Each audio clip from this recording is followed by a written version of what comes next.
കോട്ടയത്തു നിന്ന് 2 ബസ് ഉടമകൾ എന്നെ വിളിച്ചു. അവർ പറയുന്നത് കഴിഞ്ഞ ആഴ്ച 1300 രൂപ ഒരു വാഹനത്തിൽ നിന്നും മറ്റൊരു ബസ്സിൽ നിന്ന് 2000 രൂപയും ഇയാൾ വാങ്ങിക്കൊണ്ട് പോയി എന്നാണ് പറയുന്നത്. മേലാൽ ഈ പണിയും കൊണ്ട് ഇറങ്ങരുതെന്ന് പറഞ്ഞു. ഞാനിത് പറഞ്ഞു നിർത്തിയതും ബസ്സിൽ നിന്ന് പുറത്തേക്ക് ഇറങ്ങുമായിരുന്നു. നമസ്കാരം. ഒരു സ്വകാര്യ ബസ്സിൽ നടന്ന ഒരു തട്ടിപ്പിന്റെ വാർത്തയാണ് പ്രേക്ഷകരുമായി പങ്കുവെക്കുന്നത്. സ്ഥലം ചങ്ങനാശ്ശേരിയാണ്. സംഭവം എന്ന് പറഞ്ഞാൽ തട്ടിപ്പ് ആരുടെ പേരിലാണെന്ന് അറിയണ്ടേ? MVയുടെ പേരിലാണ് ഈ ഒരു വലിയ തട്ടിപ്പ് നടത്താൻ ശ്രമം നടത്തിയത്. ആ ബസ് മുതലാളി ഈ തട്ടിപ്പ് കയ്യോടെ പിടികൂടിയതിനാൽ പൈസ നഷ്ടമായില്ല. സംഭവം എന്ന് പറഞ്ഞാൽ ഇങ്ങനെയാണ്. കോട്ടയം ജോയിന്റ് RTO ആണെന്ന് പറഞ്ഞിട്ട് ഒരാൾ ചൈത്രം എന്ന് പറഞ്ഞൊരു ബസ്സിൽ കയറുന്നു. ബസ്സിൽ കയറിയിട്ട് കണ്ടക്ടറോട് പറഞ്ഞു, നിങ്ങളുടെ ബസ് മുതലാളിയുടെ നമ്പർ ഒന്ന് താ, അല്ലെങ്കിൽ ബസ് മുതലാളി ഒന്ന് വിളിച്ചു തരാൻ. അങ്ങനെ ഈ കണ്ടക്ടർ ബസ് മുതലാളി വിളിച്ചു കൊടുത്തിട്ട് പറയുന്നു, ഞാൻ കോട്ടയം ജോയിന്റ് RTO ആണ്, എനിക്കൊരു ആക്സിഡൻറ്റ് പറ്റി, എൻ്റെ കയ്യിൽ ATM കാർഡോ മൊബൈലോ ഒന്നുമില്ല, ഒരു 2000 രൂപ ഞാൻ കണ്ടക്ടറിൽ നിന്ന് മേടിക്കുവാണ്, നിങ്ങൾക്ക് ഉടനെ ഗൂഗിൾ പേ ചെയ്ത് തരാമെന്ന് പറഞ്ഞു. അപ്പം എന്തോ പന്തികേട് തോന്നി. ഈ ബസ് മുതലാളി എന്ന് പറഞ്ഞ ആൾ നമ്മുടെ ഒരു സുഹൃത്താണ്, സഹപ്രവർത്തകനാണ്. രാഹുൽ ഇരുമ്പുകുഴി എന്ന് പറഞ്ഞൊരു മാധ്യമപ്രവർത്തകൻ കൂടിയാണ് ഈ ബസ് മുതലാളി. രാഹുലിനപ്പോൾ എന്തോ ഒരു പന്തികേട് തോന്നി. രാഹുൽ പറഞ്ഞു, മോനെ നിൻ്റെ വേല എന്നോട് വേണ്ട എന്ന് പറഞ്ഞതേ ഉള്ളൂ.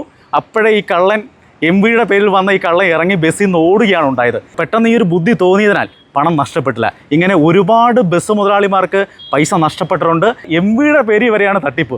ഒന്ന് ആലോചിച്ച് നോക്കി. നമുക്ക് കൂടുതൽ കാര്യങ്ങളൊക്കെ രാഹുലിനോട് ചോദിച്ചറിയാം. ഇന്നലെ ഉച്ചയ്ക്ക് ഈ വണ്ടി ചങ്ങനാശ്ശേരി സ്റ്റാൻഡിൽ കിടക്കുന്ന സമയത്ത് എനിക്ക് കണ്ടക്ടറുടെ ഒരു ഫോൺ വന്നു. ചേട്ടാ, ജോയിന്റ് RTO വന്നിട്ടുണ്ട്, ചേട്ടനോട് സംസാരിക്കണമെന്ന് പറയുന്നു എന്ന് പറഞ്ഞു. ഞാൻ അദ്ദേഹത്തിൻ്റെ കയ്യിൽ ഫോൺ കൊടുക്കാൻ പറഞ്ഞു. അപ്പോൾ ഫോൺ വാങ്ങിയപ്പോൾ അദ്ദേഹം പറഞ്ഞത്, ഞാൻ സുനിലാണ്, കോട്ടയം ജോയിന്റ് RTO, മനസ്സിലായില്ലേ എന്ന് ചോദിച്ചു.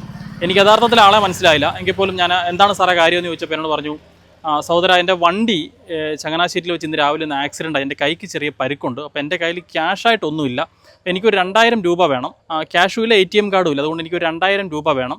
ഞാൻ ഈ നിങ്ങളുടെ കണ്ടക്ടറിൽ നിന്ന് വാങ്ങുകയാണ്. ഞാൻ നിങ്ങൾക്ക് ഉടൻ തന്നെ GPay ഇട്ട് തന്നേക്കാം, GPay നമ്പർ ഇതല്ല എന്ന് ചോദിച്ചു. അപ്പോൾ ഞാൻ സാർ ഇതാണ് GPay നമ്പർ, ഇതാണ് എന്ന് പറഞ്ഞു. പക്ഷേ എനിക്കെങ്കിലും ഒരു സംശയം, ഇത് ജോയിന്റ് RTO തന്നെയാണ്. ഞാൻ ഒന്ന് പറഞ്ഞു, സാറിൻ്റെ പേരെങ്ങനെയാണ് പറഞ്ഞത്? എൻ്റെ പേര് സുനിൽ, കോട്ടയം ജോയിന്റ് RTO ആണെന്ന് പറഞ്ഞു. അപ്പം എനിക്ക് അത്യാവശ്യം ഈ ജോയിന്റ് RTOമാർ അല്ലെങ്കിൽ RTOമാരൊക്കെ ആയിട്ട് ബന്ധമുള്ളതുകൊണ്ട് ഇങ്ങനൊരു പേര് കേട്ടായിട്ട് ഞാൻ ഓർത്തില്ല. ഞാൻ സാറേ എനിക്ക് മനസ്സിലായില്ല താങ്കളെന്ന് പറഞ്ഞു. അപ്പോൾ എന്നോട് പറഞ്ഞു, നിങ്ങൾ ഓർക്കാത്തത് കൊണ്ടാണ്, കഴിഞ്ഞ വർഷം നിങ്ങളുടെ വണ്ടി ഞാനാണ് ടെസ്റ്റ് ചെയ്ത് തന്നെ എന്ന് പറഞ്ഞു. ഞാൻ സാറേ അല്ല, അങ്ങനെ ഒരാളെ എനിക്കറിയില്ല, ഞാൻ ഓർക്കുന്നില്ല എന്ന് പറഞ്ഞു. അല്ല, നമ്മൾ കോട്ടയം കളക്ട്രേറ്റിൻ്റെ അടുത്തുള്ള RTO ഓഫീസിൽ വെച്ച് നമ്മൾ തമ്മിൽ പരിചയപ്പെട്ടിട്ടുണ്ട് എന്ന് പറഞ്ഞു. അപ്പോൾ എനിക്ക് സംഗതി ഏതാണ്ട് ഉറപ്പായി, ഇത് തട്ടിപ്പാണ് എന്നുള്ളത് ഞാൻ ഉറപ്പിച്ചു. ഞാൻ ചോദിച്ചു, സാറിൻ്റെ പേര് പറഞ്ഞ് സുനിൽ നല്ലേന്ന് ചോദിച്ചു. അതെ സുനിലാന്ന് പറഞ്ഞു. സാർ ഇപ്പോഴും കോട്ടയത്ത് തന്നെ ഉണ്ടോ എന്ന് ഞാൻ വെറുതെ ഒന്ന് ചോദിച്ചു. അപ്പോൾ എന്നോട് വളരെ ആത്മവിശ്വാസത്തോടു കൂടി, ഞാനിപ്പോഴും കോട്ടയത്ത് തന്നെ ഉണ്ട്, ഞാനൊക്കെ എവിടെ പോകാൻ, നമ്മൾ ഇത്ര വർഷമില്ല കോട്ടയത്തായിട്ടെന്ന് പറഞ്ഞു. അപ്പോൾ ഞാൻ അടുത്തൊരു ചോദ്യം ചോദിച്ചാലാണ് അദ്ദേഹം പെട്ടുപോയത്. സാറേ, കോട്ടയത്ത് RTO ഇപ്പോൾ ആരാ സാറേ എന്ന് ചോദിച്ചു. അപ്പം അങ്ങനെ ഒരു ചോദ്യം അദ്ദേഹം അവിടെ പ്രതീക്ഷിച്ചില്ല. അപ്പോൾ അദ്ദേഹം എന്ത് പറയണം എന്നറിയാൻ വയ്യാത്തൊരു അവസ്ഥയിലായി പോയി. പെട്ടെന്ന് ഒരു സെക്കൻഡ് ഒന്ന് മിണ്ടാതിരുന്നിട്ട് പെട്ടെന്ന് തന്നെ, നമ്മുടെ സെബാസ്റ്റ്യൻ സാറ് കോട്ടയം RTO പള്ളിക്കത്തോടുകാരൻ അറിയത്തില്ലേ എന്ന് ചോദിച്ചു. ഞാൻ സാറേ, അങ്ങനെ ഒരു RTO എനിക്ക് അറിയത്തില്ലല്ലോ, അദ്ദേഹം എന്ന് വന്നു എന്ന് ചോദിച്ചു. അദ്ദേഹം വന്നിട്ട് 3-3.5 മാസമായി, നിങ്ങൾക്ക് കണ്ടാൽ അറിയാം, സെബാസ്റ്റ്യൻ സാറിനെയൊക്കെ എല്ലാവർക്കും അറിയാവുന്ന ആളാണ് എന്ന് പറഞ്ഞു. അപ്പോൾ ഞാൻ പറഞ്ഞു, സഹോദര, മേലാൽ ഇത്തരം പണിയും കൊണ്ട് ഇറങ്ങല്ലേ, ഇത് ഇവിടം കൊണ്ട് നിർത്തിക്കോ, ഇത് ഇനി ആവർത്തിക്കരുതെന്ന് പറഞ്ഞു. അപ്പോൾ എന്നോട് ചോദിച്ചാൽ എന്ത് പറ്റിയെന്ന് ചോദിച്ചു.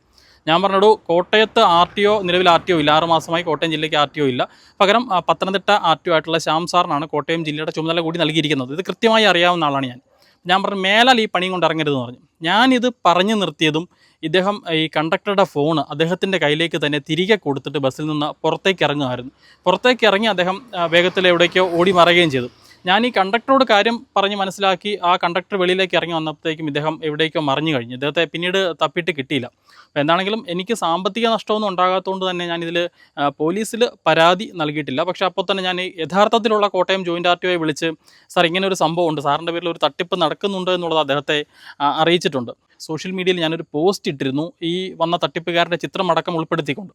അപ്പോൾ ആ പോസ്റ്റ് കണ്ടിട്ട് കോട്ടയത്തു നിന്ന് 2 ബസ് ഉടമകൾ എന്നെ വിളിച്ചു. അവർ പറയുന്നത് കഴിഞ്ഞ ആഴ്ച സമാനമായ രീതിയിൽ തന്നെ അവരുടെ ബസ്സിൽ ചെന്നിട്ട് ജോയിന്റ് RTO ആണ് എന്ന് ജീവനക്കാരോട് പറഞ്ഞുകൊണ്ട് ഉടമയെ വിളിപ്പിച്ചിട്ട് 1300 രൂപ ഒരു വാഹനത്തിൽ നിന്നും മറ്റൊരു ബസ്സിൽ നിന്ന് 2000 രൂപയും ഇയാൾ വാങ്ങിക്കൊണ്ട് പോയി എന്നാണ് പറയുന്നത്.